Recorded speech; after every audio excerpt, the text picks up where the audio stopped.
Hemos analizado la semana pasada, entrando a Génesis 6, el tema de una corrupción progresiva y en medio de ello un mensaje de esperanza. Para poder recordar un poco, en Génesis 6 observamos que Dios había llamado a Noé de en medio de una sociedad corrompida y también antagónica ante Dios. Bueno, en medio de todo ello, Noé halló gracia delante de Dios, fue lo que vimos la semana anterior, y Dios comunica con él sus planes respecto a lo que haría con los seres vivientes, tanto con los animales como con los humanos y con las bestias, y aún con la tierra. Y lo que dijo el Señor a Noé es que borraría de sobre la faz de la tierra todo eso que tuviera vida. Y compartió con Noé una promesa el Señor cuando le llama. Le dice que él, juntamente con su familia, serían preservados de ese gran diluvio que la tierra experimentaría, cual jamás había experimentado antes, pero él y su familia serían guardados y serían preservados con vida. Noé recibe la instrucción, recuerda, de fabricar un arca, y vimos las medidas específicas, todos los lineamientos que el Señor le había dado para esa construcción, para que esta arca pudiera proteger de ese diluvio a Noé, a su familia y a los animales que entrarían dentro. Así que sabemos que este diluvio fue mandado de parte de Dios por una justa retribución, como una respuesta a la creciente corrupción que se había producido en la tierra. Y el Señor le da estos planes a Noé: la tierra se ha corrompido y yo traeré juicio a través de un diluvio, y tú tienes que fabricar esta arca con estas características para que puedan ser salvos de esta condenación. Durante 120 años, Noé estuvo trabajando en el arca. Imagine el tiempo, 120 años de inversión para poder crear, para poder finalmente edificar esa arca. Ahora, en esos 120 años, Noé no solamente estuvo edificando el arca, además estuvo predicando el juicio que vendría como consecuencia de la desobediencia y que vendría de parte de Dios. Y Noé esos 120 años tuvo la oportunidad de advertir a esas personas de lo que vendría, pero las personas no se quisieron arrepentir. Ahora, en los textos a considerar el día de hoy, vamos a ver cómo fueron los días, justamente un poco antes, durante y después del diluvio. Si bien sabemos ya esta información, cómo el Señor pactó con Noé y cómo tenía claramente la información que sucedería y cómo hubo obediencia, bueno, ahora queremos saber qué pasó. Y esta segunda parte del mensaje que comenzó la semana pasada, vamos a ver lo siguiente: las razones por las cuales Dios ordenó el diluvio y por qué salvó a una familia y a estos animales que entraron al arca. Esas son las razones. Sabemos una razón muy general. Bueno, fue porque el Señor quiso devastar, quiso el Señor castigar, quiso el Señor poner orden durante toda esa maldad. Sí, sin embargo, vamos a ver un poco más a fondo esas explicaciones e implicaciones que tenemos que tomar en cuenta, no solo como historia, hermanos, para saber cómo obró Dios en ese suceso tan increíble, sino que desde luego ese Dios que sigue siendo el mismo ayer, hoy y por los siglos, que tiene que decirnos a nosotros en la actualidad, en nuestros días, y específicamente a cada uno de nosotros por nombre hasta el día de hoy. Entonces vamos a ver primero el diluvio y sus consecuencias. De acuerdo a lo que hemos leído, el diluvio tuvo lugar aproximadamente, de acuerdo a los estudiosos de estos textos, 1655 años después de la creación. O sea, entre la creación y el diluvio pasaron aproximadamente 1655 años. Es un número importante de tiempo. Según estas fechas han sido extraídas de la Biblia y de manera muy estricta. Ahora, el diluvio fue producido, algo interesante, por la ruptura de fuentes escondidas de la tierra que empujaron mares y ríos por encima de sus márgenes y la lluvia continuó incesantemente por 40 días y 40 noches. Es decir, lo que vemos aquí es, en estos primeros versículos, el Señor ya llama a Noé y le dice que entre al arca con su familia. Él entra y algo que vimos la semana anterior, hermanos, es que no fue Noé y su familia a escoger qué animal, tú sí, tú no, ¿verdad? Sino que él entra al arca con su familia y los animales comenzaron a llegar solos y entraron al arca de acuerdo a su especie, de dos en dos, macho y hembra. Y decíamos que ahí vemos la soberanía y el control de Dios aún por los animales, como atendiendo un llamado para entrar del Creador Supremo del universo. Y entonces ellos entran y una vez que están dentro del arca, vemos a un énfasis importante que dice, y Jehová cerró la puerta del arca. Qué interesante que no dice, y Noé fue y cerró el arca con ayuda de su familia. No, no fue Noé el que cerró el arca. Fue Dios quien cerró el arca. Desde ahí nos dice muchas cosas de ese control soberano que Dios tiene al llamar a los animales. Y una vez estando dentro del arca, es Él quien cierra la puerta.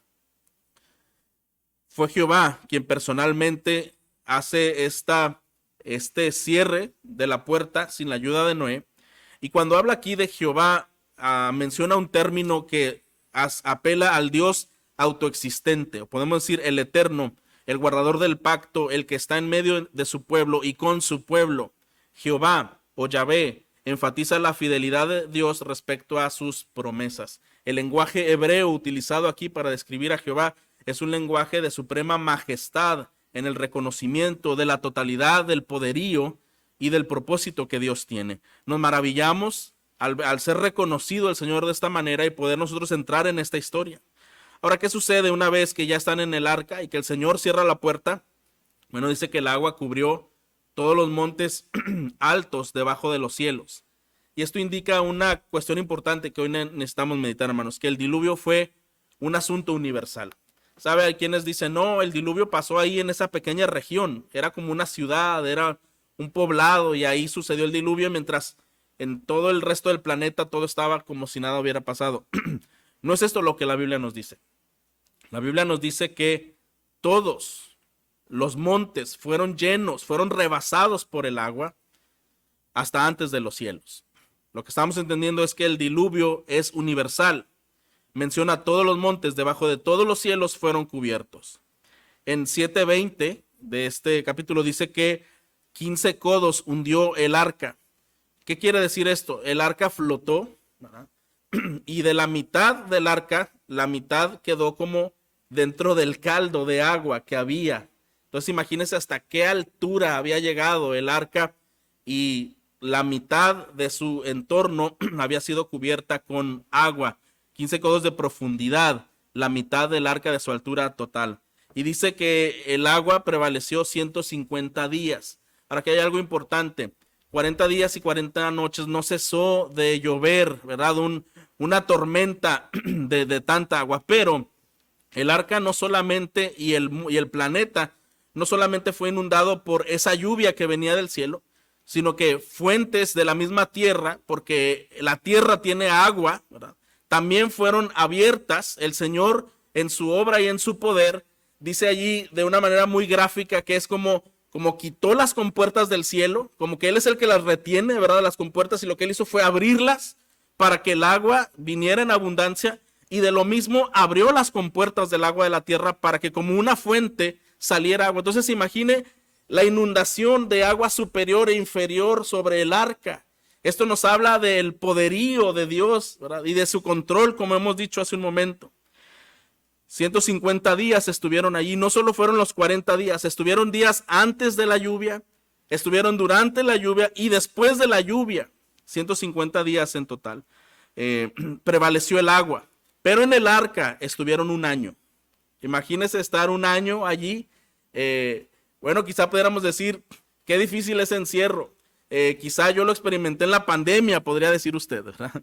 Pero desde luego que no puede ser comparado estar en una situación aislada y estar en una situación de sumo peligro por toda la inundación que se vivía. Pero además de eso, fue un año completo de ver la protección de Dios. Imagínense un año completo de ser salvo mientras todo lo demás está siendo destruido. Un año de ver las manos de Dios literalmente tomando a los suyos para preservarlos de una condenación tan terrible. El Dios soberano establecería posteriormente del diluvio y del cese del agua un nuevo comienzo con Noé y su pequeña familia. Él tendría planes para después de ese acontecimiento. Dios continuaría con su plan original de manifestar su gloria dentro de la historia y en medio de los hombres. Eso no iba a terminar. Ahora, la culminación de ese plan tendría un cumplimiento escatológico en el reino del Mesías. Usted y yo hemos visto que desde Génesis nos habla de dos simientes, ¿verdad? La simiente de la mujer y la simiente de la serpiente. Bueno, todo lo que fue destruido tenía que ver con la simiente de la serpiente de alguna manera. Es decir, prevaleció la simiente de Dios, la simiente de donde vendría el Mesías. La semana pasada igualmente vimos una imagen en donde nos muestra cómo desde Noé su descendencia sigue siendo prevalecida hasta el nacimiento del Mesías. Entonces, imagine toda la corrupción que había en la humanidad y toda esa maldad que estaba proliferando en esos días, y el Señor guarda su pacto, es fiel a sus promesas y preserva esa simiente, esa genealogía, ese linaje de donde nacería el Mesías. Qué interesante, hermanos, que después de esos habitantes, solo Noé y su familia fueron librados de aquel juicio. Si usted lo ve así, de una enorme multitud, y solamente un hombre con su familia ser librados de aquel juicio, podemos entender no solo la grandeza de Dios, pero también, hermanos, podemos entender lo personal y lo amoroso que es Dios. Porque por un lado estamos viendo su justicia retributiva por la maldad, pero por otro lado estamos viendo la gracia soberana de Dios, cómo llama y cómo preserva, cómo cuida, cómo bendice. Ese es nuestro Dios. Y cómo nos gozamos. Noé y su familia son librados de ese juicio. Ellos se refugiaron en la justicia de Dios. Ellos entendían que esta era la justicia de Dios. Decíamos que Noé trabajó esos 120 años en el arca. Él estaba dando un mensaje a su familia. Él estaba diciéndole a su familia: Dios, quien es la voz principal y la autoridad de todo el planeta, ha hablado conmigo y me ha dicho que tengo que fabricar un arca. Y entonces él dedicó mucho esfuerzo cada día para poder fabricar esa arca. Mientras las voces externas, las voces alrededor se burlaban y decían: ¿cómo crees que va a haber un diluvio si jamás ha llovido? Y podían ver con desdeño a Noé y a su familia. Él estaba dando un mensaje importante a su familia, independientemente del concepto de la gente en esos tiempos. Y esto nos dice mucho a nosotros, decíamos también, cómo nosotros debemos ser fieles al llamado y a la voz de autoridad de Dios, que es la voz que más importa, independientemente de las otras voces, de lo que digan y murmuren y quieran enseñar. Nosotros la voz que debemos escuchar es la voz de Dios, es la voz suprema. Y esa dedicación de Noé al fabricar el arca, él quería cumplir los deseos de Dios y que su familia fuera salva por esa arca. Decíamos que para nosotros esto trae una gran lección. En la fabricación del arca de salvación, ¿verdad? De alguna manera de nuestra familia, la salvación viene de Dios únicamente. Pero hablamos de seguir la instrucción, siendo instrumentos para que el Señor obre a través de nosotros y de nuestras familias. Este tipo de arca, pudiéramos decirlo de alguna manera, nosotros entendemos que es como pensar en el Señor Jesucristo, que solamente en Él hay salvación. Las personas no podían ser salvas en ese momento de ninguna otra forma. Las aguas subirían de una manera tan imponente que no había en dónde esconderse. Y decíamos también que si aún ellos escogían lugares altos como montañas, esto lo rebasó por completo. De todo el planeta no había ningún lugar en donde ellos se pudieran esconder. El único medio de salvación de ese diluvio era el arca, fabricada con madera. El único instrumento que nosotros hoy podemos emplear para la salvación, hermanos, de un juicio que vendrá, también es la obra de Cristo en la cruz, en esa madera que fue construida para que Él diera su vida para la salvación de nosotros. Y dice la Biblia que como en los días de Noé, así será la venida del Señor. Algunos estarían casándose o dándose en casamiento, y esto habla de estar en constantes banquetes y fiestas, festividades, no teniendo conciencia de lo que vendrá, de lo que será por venir.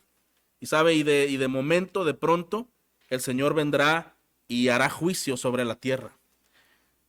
Pero habrá algunos que serán preservados, aquellos que accedieron a esa arca a través del Señor Jesucristo, quien arregló cuentas, quien se arrepintió de sus pecados, quien pudo entrar, quien pudo tener acceso a Dios a través de Cristo Jesús. Y quizá, hermanos, todavía como en esos días, en los días de Noé, mucha gente no va a creer esto y se le puede hacer algo absurdo, ¿verdad? Hoy en día la tendencia es decir que Dios no existe. Esa es la tendencia, esa es una moda que ha llegado a pronunciarse fuertemente. Pues sabe una cosa, un día el Señor traerá juicio por todas estas cosas. Y lo que nosotros debemos de preocuparnos y ocupar nuestro pensamiento en esta mañana es, Señor, ¿qué quieres decirme a mí a través de todo esto? Yo creo que es cierto lo que dice. ¿Usted cree que lo que Dios dice es cierto? Y no podemos quedarnos inmóviles ante esta realidad, hermano. Quizá debemos de aprender como Noé a tener esa diligencia, ¿verdad? De trabajar y de pensar en que es el único medio de salvación. Ahora también entendamos una cosa, al final quien entrará, entrará, y el que no entrará se quedará fuera, porque la salvación no depende de usted ni depende de mí. Nosotros solamente podemos ser pregoneros de justicia como lo fue Noé, pero la salvación la da el Señor, viene de Él. Y como iglesia hemos orado por personas rogando al Señor tenga misericordia y pueda presentar el evangelio, ese plan de salvación. Al final del diluvio, hermanos, ocurre también un nuevo orden en la tierra. De acuerdo a lo que vemos aquí es, comienza este diluvio y entonces una vez que cesó, Noé comenzó a tener algunas acciones que vemos, pero me llama la atención que en el capítulo 8 dice que se acordó Dios de Noé. A veces nosotros podemos pensar, entonces a Dios se le había olvidado Noé, todo esto había pasado y como que por un momento se desatendió de Noé. No, no es la misma palabra que usaríamos nosotros en español como algo que a mi mente vino que no había recordado. No, hermano, ese se acordó, quiere decir, ¿verdad? Que Dios intensificó su pacto que había hecho con Noé, que Dios había guardado ese pacto y entonces dirige la atención nuevamente ahí. El hecho de acordarse era una manifestación del mismo Dios, un control eficaz de la fuerza de los furiosos elementos. Hermanos, aún vamos a pensar una cosa, porque a veces nos podemos preocupar tanto. ¿Qué materiales habrán puesto en el arca para que no se hundiera? Sí, el Señor en su sabiduría dio sabiduría a Noé para que hiciera todo lo necesario e implementara los medios adecuados. Pero usted y yo sabemos, hermanos, que si Dios hubiera querido esa arca se hubiera hundido igualmente. Es la preservación de Dios por los suyos. Dios hizo soplar un viento sobre la tierra para que las aguas se hundiesen y cerró la puerta del abismo y las compuertas del cielo para que la lluvia fuera contenido. Igualmente como Él abrió esas fuentes, esas compuertas, con un viento fuerte, el Señor cerró igualmente todo y entonces la lluvia cesó, el agua cesó. Dice en Hebreos 11:7 que por la fe, cuando Noé fue advertido por Dios de las cosas que aún no se veían, ¿verdad?, él actuó en obediencia. Hubo una poderosa revelación de la gracia y del juicio de Dios y una gran lección que permanece por los tiempos y las edades. Ese Dios que ordenó que se abrieran las compuertas es el mismo Dios que ordenó que las compuertas se cerraran. Control absoluto de todas las cosas y de todo evento. A veces como seres humanos podemos llegar a pensar, bueno, esto que está sucediendo, no sé si viene de parte de Dios. ¿Dónde estaría Dios en una situación tan difícil que pudo haber sido controlada? Hermanos, a Dios no se le escapa nada. Aún la caída de la hoja de un árbol está en perfecto control en su mano soberana, ¿verdad? Desde luego todo tiene un propósito dentro de sus planes. Cuando el arca reposó, dice que fue sobre los montes de Ararat. Y ahí, en esa geografía, se dice que, bueno, donde se encuentra es específicamente uno de los lugares más altos en donde el arca pudo haber permanecido con perfecta estabilidad. Es lo que hoy en día sería Turquía, en donde el arca reposó. La familia de Noé había sido librada de los embates del diluvio y el mundo fue condenado por la fe de este patriarca. ¿Qué podemos también entender, hermanos, en ese abatimiento de aguas durante un año? Dijimos, fue un año de gracia del Señor, verles a ellos. Fue un año también muy diferente a lo que habían vivido, pero tengamos en cuenta algo, hermanos. Fue un año de muchas pruebas para Noé y su familia. No solo por estar guardados, hermanos. Ellos, imaginen escuchar la amenaza de las lluvias y el agua que agitaba constantemente, el ruido de las personas pereciendo. Fue un año de muchas pruebas. Tener a la muerte cerca, tener el peligro inminente, tener todos estos factores rodeando y amenazando la integridad de las personas. Fue un año de prueba. Pero algo que vemos también, si no era un hombre de fe, juntamente con su familia, fue un hombre y una familia que supieron esperar. supieron esperar en la tormenta. Eso habla de carácter cristiano. Cuando el cristiano es envuelto en los embates, de las circunstancias, de las pruebas, hermano, ¿qué nosotros tenemos que hacer? Recordar que estamos seguros en las manos de nuestro sustentador. Y solamente confiar y permanecer con fe.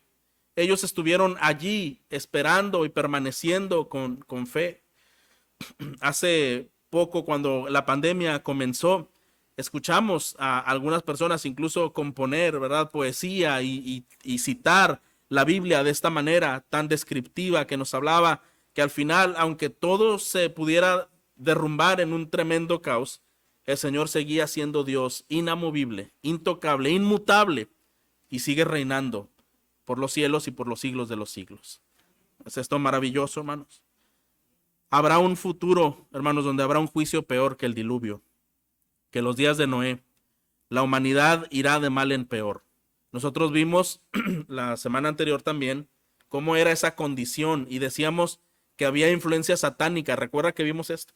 Había una influencia demoníaca en los días de Noé, y era, dice en Génesis 6, que el pensamiento del hombre era de continuo hacer el mal. Alguien que siempre maquinaba hacer el mal. Así era en ese tiempo. Bueno, cuando habla de los días en que vendrá el Señor Jesucristo, dice que esto será todavía de mal en peor. Y de todos modos, la presencia del arca en los montes de Ararat era un testigo solemne de la severidad del juicio de Dios. Ahí ver el arca permanecer después de muchos años, porque el arca permaneció muchos años ahí, era un recordatorio de la severidad del juicio de Dios. Hace unos años, unas décadas, comenzaron a surgir algunas enfermedades de transmisión sexual únicas que no se conocían. Y antes de esto, el hombre vivía como si no hubiera mañana, ¿verdad?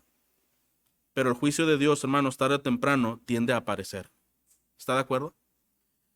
Cuando una persona mencionaba y cómo Dios obra en su juicio, y decían, bueno, de dos maneras, ¿verdad? Poco a poco y de repente. Poco a poco, porque da tiempo, da oportunidad, da tiempo, da oportunidad, hay llamado, hay predicación, hay invitación, hay reflexión, y el hombre puede seguir en su plan todo el tiempo que quiera, pero de repente vendrá el juicio, ¿verdad? Así vendrá el Señor también, ¿verdad? Y así son todas las cosas en la vida, hermanos, que suceden en un hombre que no rectifica un mal vivir. La pregunta importante para nosotros esta mañana sería: ¿cómo estamos atendiendo a esa voz, ese llamado constante que hasta el día de hoy no ha dejado de pronunciarse? Hasta el día de hoy las puertas del arca están abiertas, pero hay la advertencia de un inminente juicio que vendrá y azotará a la humanidad, no a una muerte física solamente, hermanos, sino a una muerte eterna. Porque la Biblia nos dice, ¿verdad?, que solamente esta vida transitará por unos años y después de esto hay una eternidad, pero una eternidad gloriosa con Dios, una eternidad de castigo y de juicio sin Dios, de tortura. Cuando pensamos en esa arca allí posando en los montes de Ararat, siendo testigo de esa severidad de juicio, hermanos, quizá nosotros tenemos que reflexionar sobre la historia o aún quizá en nuestras vidas. ¿Cuántas veces Dios deja marcas en nuestra vida para recordarnos que Él es un Dios santo? ¿Está de acuerdo, no? Y a veces, hermanos, quisiéramos pensar, pero ¿por qué el Señor tuvo que haber sido así, tan estricto, tan extremo en esa decisión? Recuerda usted, fue la justicia retributiva. Tanto era la maldad, tanto fue el castigo, tanto fue el juicio. Fue así la respuesta. Recuerda usted que estamos en una batalla constante entre el bien y el mal, y decíamos, la serpiente, voy a matar a Abel para que ya se termine ese linaje y no venga un Mesías prometido y ganar y dominar y pervertir. Y viene Sed. Y entonces la serpiente, bueno, ahora mandaré ángeles caídos y que perviertan a la humanidad, que es lo que pasó. Y entonces el Señor hace un diluvio, ¿verdad? Y ahora estamos aquí. ¿Qué va a pasar ahora después del diluvio? Es una batalla campal donde va subiendo de intensidad. Y es una batalla, hermanos, que no ha terminado del todo, en la que usted y yo estamos allí también en medio de esa batalla. La preservación de Noé y su familia es una maravillosa explicación de la riqueza de la gracia de Dios. Dice la Biblia, ¿verdad?, en el Nuevo Testamento, en Efesios, que es la riqueza, las riquezas de su gracia. Por eso hemos sido salvados, ¿verdad? por las riquezas de su gracia. No fue Noé, decíamos que Noé obedeció y Noé tuvo fe, pero ¿quién produjo esa fe y quién produjo esa obediencia? También la produjo Dios, ¿verdad? Dios produce a nosotros el querer como el hacer por su buena voluntad. Y mencionábamos, podríamos decirle nosotros al Señor en oración: Señor, dame esa capacidad que le diste a Noé, que le diste a otros hombres, de responder sí a tu llamado. Porque si tú me das la capacidad, yo diré sí. Si tú no me das la capacidad, diré no a tu llamado. Hermano, qué importante es entender que todo comienza con Dios y todo termina con Dios. Y todo el asunto en la vida tiene que ver con Dios. Lo más importante y lo único realmente que importa es Dios. Si lo vemos a la luz de la Escritura y a la luz de todo esto que estamos analizando. La salvación de Noé y su familia, hermanos, también es una clara ilustración de la salvación de los creyentes. En medio de un mundo turbulento, descendiendo a un juicio, Dios tendrá misericordia de quien ha de tener misericordia, de quien habrá arreglado cuentas y pudo haber entrado a esa arca en obediencia a ese llamado. ¿Qué ocurrió en el primer acto después que salió Noé? De acuerdo a lo que vimos aquí, dice que él sale con su familia y sale con los animales, y lo primero que hace es que él expresa su gratitud. Dice que él fue y edificó un altar a Jehová en el 8:20. Si quiere, vamos ahí.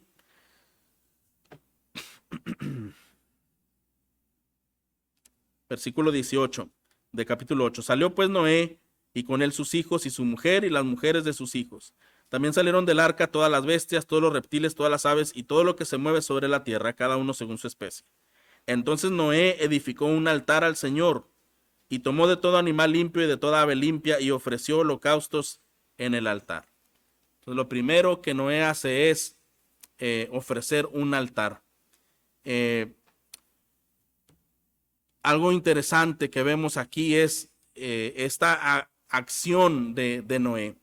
Noé, hermanos, una vez que sale, es interesante ver que el Señor le da una nueva comisión a Noé y le dice qué es lo que él tendría que hacer. Quiero llamar su atención también en un aspecto importante que ocurrió un poco antes de que ellos salieran, y es como Noé envió primero un ave de rapiña, ¿verdad? A un cuervo, para que pudiera inspeccionar cómo estaba el ambiente, si las aguas ya habían descendido. Y recuerda usted también, el cuervo, este ave de rapiña, podía alimentarse de cualquier cosa que pudiera encontrarse en su camino. Este uso de diferentes aves que Noé empleó señala la capacidad que él tenía sobre la situación que enfrentaba y cómo conocía a los animales, cómo Dios le había dado esa sabiduría. La paloma, por otro lado, prefería los valles altos, valles, montañas. Cuando la paloma regresaba, bueno, Noé entendía que aún estaban inundados. 7 días después que vuelve a enviar la paloma y regresa con una hoja de olivo en el pico, dice que, bueno, él ya entendía que las aguas estaban disminuyendo. Y la última vez, cuando no regresó, Noé entendió que el agua había cesado lo suficiente para poder salir. Y una vez que sale, lo primero que hace es ofrecer un altar a Jehová en gratitud. Muchas veces, hermanos, la gratitud es una virtud que no implementamos mucho en nuestro día a día. Realmente, hermanos, cada día el Señor nos salva del peligro, de la muerte. Cada día el Señor es fiel, cada día el Señor obra de gran manera. Este levantamiento del altar menciona cómo había una piedad o una devoción en Noé y en su familia, y de ahí esa familia que el Señor había preservado, entonces habría una nueva comisión. Vamos a ver Génesis 8, ahora vamos a ver versículos 15 al 19. Dice allí: entonces dijo Dios a Noé: sal del arca, tú y contigo tu mujer, tus hijos, las mujeres de tus hijos. Saca contigo todo ser viviente de toda carne que está contigo, aves, ganados y todo reptil que se arrastra sobre la tierra, para que se produzcan en abundancia sobre la tierra y sean fecundos y se multipliquen sobre la tierra. Salió pues Noé, con él sus hijos, su mujer, las mujeres de sus hijos. También salieron del arca todas las bestias, reptiles, aves, todo lo que se mueve en la tierra, cada uno según su especie. ¿Qué es lo que el Señor estaba dando como una nueva comisión a Noé? Bueno, estaba diciendo: ahora ustedes, si usted se fija, Noé, ahora tú estás reemplazando a Adán. Estamos volviendo a empezar. Bueno, ahora tú tendrás la administración de estas especies que fueron preservadas. Y ahora, Noé, tú tendrás la administración de reproducirte con tu familia y de gobernar y de hacerlo bajo una nueva comisión. El próximo juicio de Dios tendrá lugar, hermanos, hasta la consumación de los tiempos. Dice en Apocalipsis también que el mundo presente será totalmente destruido y Dios hará cielo nuevo y tierra nueva en los cuales morará la justicia de Dios. Habrá un momento en el que cuando toda esta tierra corruptible se desvanezca, ya no por agua, ¿se acuerda que fue una promesa que el Señor hizo? Ahora será consumida por fuego. Y cuando todo esto sea exterminado, habrá nuevo cielo, nueva tierra, y también habrá un hombre administrando cada uno de estos, y este será el Señor Jesucristo, ¿verdad? Aquel que continúa, que fue prevalecido por el tiempo en las genealogías desde Génesis 2:15, cuando vimos ese altercado y esa condenación que Jehová dio a la serpiente. Le dijo, bueno, tú la herirás en el talón, ¿verdad? Tú la herirás de alguna manera, pero ella te aplastará la cabeza. Y lo que estamos viendo aquí, hermanos, a través de la respuesta de este diluvio es, el Señor nuevamente volvió a quitar esa maldad que se había incrementado y nuevamente preservándose esa simiente. Entonces, vamos a entender 3 puntos a modo de conclusión de estos capítulos que acabamos de leer. Número 1, esto es a manera de conclusión. El juicio realizó la separación del justo y el malvado.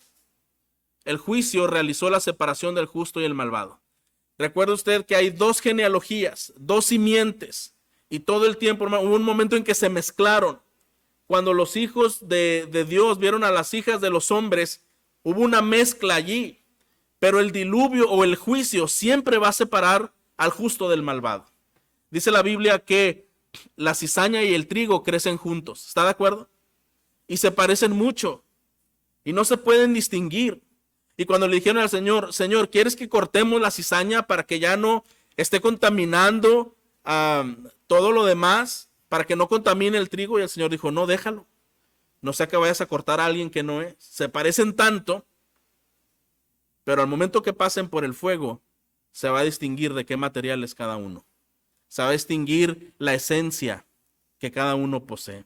Igualmente dice de las obras que hacemos, que cuando sean probadas por fuego, ahí va a identificar de qué material fueron nuestras obras. Si fue de heno, hojarasca, madera, o fueron de acero y de oro puro, ¿verdad? Hermano, los juicios de Dios, los juicios que Él hace y el juicio que será pronunciado al final de los tiempos, va a separar el que es y el que no es. ¿Está de acuerdo? El juicio realizó esa separación del justo del malvado y solamente preservó a una pequeña cantidad de personas. Yo creo que algún momento nos hemos preguntado, y sería importante preguntarnos, ¿de qué lado estoy yo? Si el juicio del Señor viniera hoy, hoy sería el día en que Él viniera y condenara al mundo, ¿hacia qué lado estaría yo? ¿De qué simiente, de qué linaje, hacia qué lado sería separado? Dice también en Mateo que el Señor separará a las ovejas, ¿de qué? De las cabras, ¿verdad? Parecen ser 2 animalitos que conviven y aunque tienen sus características, la oveja tiende a ser más obediente y dócil. La cabra es pues un poquito insistente y necia, ¿verdad? Pero eso uno puede decir, bueno, puede ser que sea una ovejita así, un poquito media inquieta. Pero al final del tiempo el Señor va a separar quién es oveja y quién es cabra, ¿verdad? Y hermanos, y son palabras duras. Son palabras duras, pero qué importante que estas palabras duras sean pronunciadas hoy. Sean tomadas en cuenta hoy. ¿Está de acuerdo? Porque el Señor vendrá por sus ovejas. Dices, mis ovejas oyen mi voz, reconocen la voz del pastor. Una característica de una verdadera oveja es que es sensible a la voz del pastor, del Señor, ¿verdad? Es obediente, es atenta a esa voz. Una persona que no es oveja no quiere escuchar, no quiere saber, no le interesa sencillamente por una razón, no es oveja, no es oveja. Número 2, un segundo punto, un segundo principio, a manera de conclusión es, el juicio divino implica infligir castigo a los impenitentes y rebeldes. El juicio divino implica infligir castigo a los impenitentes y rebeldes. Así quisiéramos que el juicio solamente fuera como una división y ya. No, hermanos, algo que es muy triste es que en el juicio divino implica un castigo que va a ser infligido. Hay dolor, hay desgaste, hay deterioro y hay muerte. Ese es el juicio divino. El juicio divino traerá muerte, no solo muerte física, pero también traerá una muerte espiritual. Y a propósito de esto, hermano, cuando una persona vive sin tener en cuenta a Dios, ya vive como un muerto. Está sujeto a las pasiones del momento de la tierra. Y una persona se puede autoproclamar, yo soy muy libre porque no estoy sujeto a ninguna ideología, ni religión, ni nada. Pero realmente te has puesto a pensar que esas personas no pueden salir de sus placeres, no pueden dejar de hacer lo que hacen, están esclavos a sus propios ídolos. ¿Quién es realmente el siervo y quién es realmente el libre? ¿Quién es realmente el esclavo? La persona que se autoproclama libre y vive en un sinsabor de infidelidad y de fracaso de su vida y ante Dios. El juicio divino implica infligir castigo a los impenitentes y rebeldes. Habrá dureza, habrá dolor. Cuando Adán y Eva pecaron, hubo consecuencias hacia cada uno y hacia la serpiente, y cada consecuencia fue muy dura, hermanos. Cada mala decisión que nosotros tomamos de alejarnos de Dios, hermanos, trae consecuencias severas. Es probable que no inmediato, ¿verdad? Y pueden pasar muchos años y quizá no pasó nada, aparentemente. Pero debemos entender una cosa, hermanos. El Señor es fiel y Él es santo, ¿verdad? Pero hay tiempo para el arrepentimiento. Hay tiempo para reconsiderar la posición en la que estamos y nuestra condición. Finalmente, número 3, el juicio divino está diseñado para preservación de los creyentes. Más allá de esto, hermanos, el juicio divino está diseñado para preservación de los creyentes. Más allá de todo lo que hemos dicho. Porque si solo yo cerrara sin ese último punto, pudiéramos llegar a pensar, entonces Dios al momento de ejercer juicio lo hace porque quiere castigar. ¿El Señor será que se complace en castigar? No, hermano. Algo que decía ahí, que la fe de Noé castigó al mundo. Lo que estamos diciendo es que el juicio es diseñado para preservar, más que para castigar, es diseñado para preservar. Si no hubiese habido un diluvio, no hubiese existido la preservación de un hombre con su familia.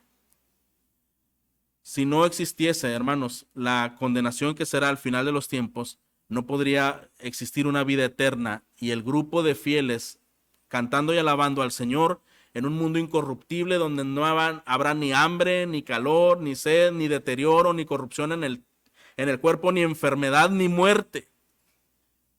Pero es necesario que antes de la gloria, el sufrimiento, el dolor y el juicio. Pero algo que es importante, hermanos, es que a pesar del juicio y del dolor, nosotros podemos ser preservados en el arca.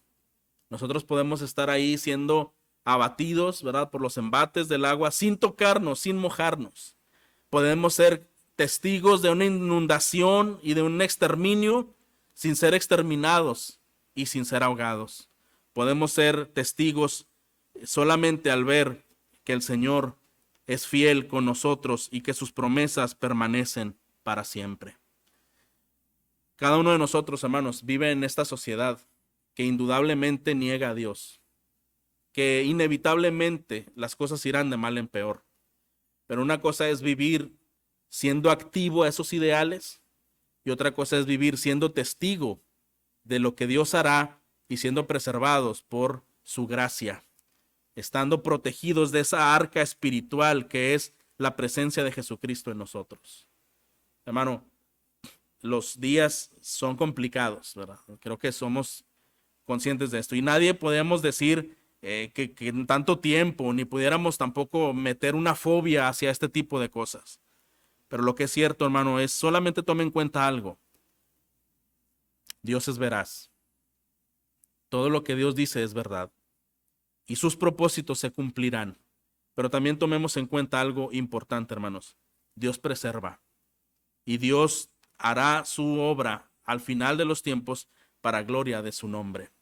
Porque al final todo, como dijimos hace un momento, todo tiene que ver con Dios. Desde el principio hasta el fin tiene que ver con Dios. Y si hoy usted y yo estamos aquí, podemos entonces entender, ¿verdad?, que es su misericordia y es su gracia todavía preservándonos hasta el día de hoy. Lo importante sería ¿cómo puedo ser diferente saliendo yo de aquí, de este lugar? ¿Qué específicamente el Señor querrá animarme a hacer? Bien, pues si los días son en aumento hacia el mal, lo que nosotros podemos es aferrarnos en la presencia y en la búsqueda de Dios y del bien. Ese es un principio que hoy debemos decidir.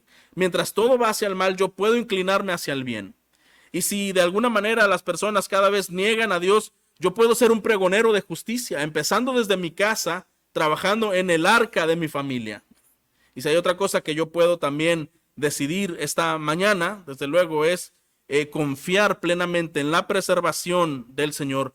Cada tiempo de prueba, como estuvo Noé con su familia, y de embates, y de lluvia, y de tormentas, no dejaron de confiar en el Señor. Hoy nosotros podemos pensar lo mismo, que aunque las cosas se sigan viendo con una intensidad tan degradante, nosotros tenemos que resistir en la gracia del Señor y ser fieles a su llamado. Podemos ver como principio también es que cada vez debemos de ofrecer altares de gratitud al Señor y rogar que su voluntad sea hecha todo el tiempo. Gracias a Dios por esa simiente que fue preservada en Noé y su familia, y después cómo el Señor continuó preservando hasta el Señor Jesucristo. Él es un Dios no solo que es creador, pero que además es sustentador. No solo su creación en cuanto a las cosas del mundo, también en la creación de los seres, cada uno de nosotros. Dios no solo ha sido el creador, hermanos, sino también es quien nos sustenta. ¿Por qué no pedimos esta mañana que el Señor sustente nuestras vidas, preserve nuestras vidas de todo este mal que puede venir y que vendrá en consecuencia como juicio? ¿Y por qué no pedimos al Señor que nos dé un deseo por obedecerlo y agradarlo